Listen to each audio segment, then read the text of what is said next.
အဲ့တော့ဒီမှာခရူကအစနေပြီးတော့ပြန်ပြပြမယ်ဆိုရင်ကြည်လို့ရေးထားရမြင်တဲ့သူ့ရဲ့စကားလုံးလေးကဆိုရင်နုံနံပါတ်1ကိုခေါ်တာဖြစ်တယ်နောက်ထပ်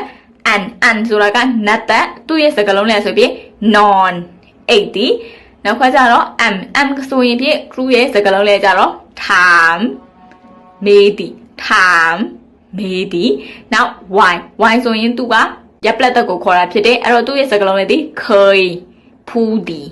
နောက်ဆုံး w ဆိုရင်ဝါသက်အတန်ထွက်မှာဖြစ်တယ်အဲ့တော့ cow